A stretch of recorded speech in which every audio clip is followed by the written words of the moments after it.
안녕하세요. 오늘의 리뷰는 아이폰 16 프로가 나왔음에도 그거 안 사고 저는 15 프로를 중고로 구매했거든요. 그 이유를 한번 설명해 볼까 합니다. 네, 그 이유 첫 번째는 무게인데요. 사실 13 일반 쓰던 입장에서 프로로 가면 무게도 무거워지는데 이번에는 더 무거워졌네? 제 친구가 16 프로를 사서 그걸 들어보니까 체감이 갈 정도의 무게긴 했습니다. 15 그냥 이렇게 들면은 들만 하거든요. 13 일반보다는 확실히 무겁고, 근데 16 프로가 12g 늘어나는데 체감상 꽤나 무게 차이가 있었어요. 그리고 두 번째는 16 프로에 새로 생긴 게 사실 요 자리에 버튼이 생겼잖아요. 근데 전 그걸 많이 쓸까 고민해 봤을 때 잘 안 쓸 것 같았습니다. 왜냐면 저는 보통 이렇게 영상 촬영을 위주로 하고 사진은 그렇게 많이 찍는 편이 아니어가지고 써도 뭐 얼마나 쓸까 하는 생각들이 좀 들고요. 그리고 세 번째는 이건 프로 라인으로 넘어온 이유이긴 한데 60Hz가 진짜 개 에바라고 생각을 합니다. 아니 시대가 어느 때인데 아직도 일반 모델에 60Hz를 넣어주나.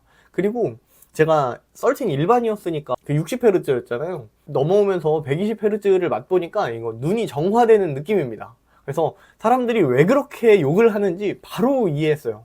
그래서 저는 15 말고 15 프로로 구매를 결정하게 된 큰 이유 중에 하나입니다. 120Hz 말고는 이제 AUD도 있는데 일반은 아직도 AUD가 안 들어가는 모델이죠. 이렇게 갤럭시에서는 중급기나 최하급 모델에도 넣어주는 것들을 자꾸 빼는 모습에 정내미가 자꾸 털리는데 이 AUD가 있는 것도 프로로 넘어오는 이유 중에 하나이긴 했습니다. 왜냐면 이렇게 스탠다드로 쓸 때도 일반은 그냥 화면이 꺼지거든요. 책상을 한번 쳐주거나 뭐 이렇게 터치를 한번 해주거나 했을 때만 좀 깨어납니다. 그래서 뭐 탁상 시계로 온전하게 이용을 한다라고 하기가 조금 어려운 수준이었던 거죠. 그리고 네 번째는 가격입니다. 이번에 사전 예약 혜택도 많이 줘봐야 한 5만 원 주던데 너무 적다고 생각하거든요. 보통 이제 프로 같은 경우에는 155에서 시작하고 뭐 용량도 128이어가지고 256으로 늘리면 보통 이제 많이 사시는 게 170부터인데 170에 5%면 너무 적게 주는 거 아닌가 하는 생각이 좀 많이 듭니다. 5%도 아니고 이 정도면 한 3% 되나요? 3%? 근데 물론 이렇게 적게 줘도 사전 예약에 저는 실패했거든요. 근데 15 프로를 중고가로 찾아보니까 이게 꽤 많이 떨어져서 지금 15 프로를 뭐 90에서 100 사이면 구매할 수 있더라고요. 물론 15 프로 구매할 때보다 출시가가 동결이긴 하지만 아까 말했듯이 256 기준으로 한 170 정도 되는데 거의 반값에 구매가 가능한 거죠. 그래서 이거 두 개 값을 16 프로가 하냐? 라고 하면 저는 아닐 거라고 생각을 하거든요.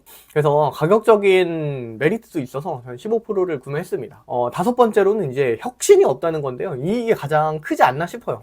진짜 15 프로 때는 진짜 봐줘서 이제 C타입 들어간 거? 이거 혁신이 맞았어요. 그 지긋지긋한 라이트닝에서 드디어 벗어나는구나 했었는데 16 프로는 뭐 이거 버튼 하나 생긴 거? 그거 뭐 얼마나 쓸까요? 그리고 뭐 성능 좋아졌다고 하는데 사실 일반인들 입장에서 이거 성능 다 못 쓰거든요. 이번에 거의 뭐 M1 프로세서 맥북에 들어가는 M1급으로 좋아졌다고 하는데 핸드폰으로 그거를 뭐 얼마나 쓰겠어요. 일반인 관점에서 뭐 저처럼 영상을 편집하거나 아니면 사진을 보정하거나 뭐 이런 작업을 하는 분들이 아닌 이상 그 성능을 다 뽑아내기도 힘들거든요. 사실 맥북에서조차. 근데 이 아이폰에 그거 넣는다고 해서 뭐 얼마나 많이 활용을 할까? 전 사실 이것도 과스펙이라고 생각을 해요. 15 프로도.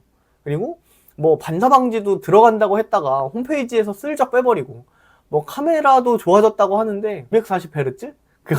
그거 뭐 무슨 제 영화를 찍는 것도 아니고 이런 좀좀다리 유튜버가 쓸 정도가 아니기도 하고요. 그래서 진짜 전문가용 기능들만 들어가서 이 16에 좀 뭐랄까요, 메리트를 확 느끼는 부분이 많이 없었습니다. 그리고 어지간한 업데이트들은 소프트웨어 업데이트로 iOS 18 올리니까 그냥 어지간한 거 다 되더라고요. 특히 영상 일시정지 이거 이게 드디어 들어오는구나 싶었는데 아무튼 이런 거 그냥 iOS 업데이트 하니까 따라오는 거고. 그리고 16 프로가 뭐 애플 인텔리전스를 위한 폰이라고 하는데 프로 기준으로 램도 그대로입니다. 8기가에서 뭐 늘어나지도 않았어요. 오히려 일반을 사는 게 16은 낫다고 보고요. 프로는 사실 뭐 그렇다고 아까 말했듯이 가격이 동결이긴 하지만 저장 용량도 요즘 시대에 128부터 시작하는 게 150만원 넘는 플래그십에서 참 그렇습니다. 그래서 이와 같은 이유들로 저 가격을 주고 신제품을 살 필요가 없다고 느껴서 그냥 이렇게 15 프로로 사버렸습니다. 물론 여기 발열이 가장 걱정이긴 해요. 프로로 넘어와 보니까 느껴지는 이 장단점들이 좀 있기는 한데, 이런 것들은 다음번에 한번 다시 말씀을 드려보도록 하고요. 물론 저는 생폰을 좋아하는 입장에서 이게 시그니처를 사보자 해서 이거를 블루를 샀는데, 지문이 잘 묻는다 그래서 생폰으로는 못 쓸 것 같고 케이스를 좀 씌워서 써야 할 것 같습니다. 그래서 이것도 사니까 같이 주시긴 했는데 사용감이 좀 있어서 새로 좀 사려고 하고요. 아무튼 바꾼 거 저는 대만족하면서 사용하고 있습니다. 혹시라도 15%와 지금 16%를 비교하시는 분들에게 영상이 도움이 됐으면 해서, 그리고 그냥 저의 이런 주관적인 의견을 말씀드려 보았습니다. 네, 그래서 영상은 여기까지고요. 영상이 도움이 되었다면 구독과 좋아요 부탁드리면서, 그럼 오늘은 여기까지.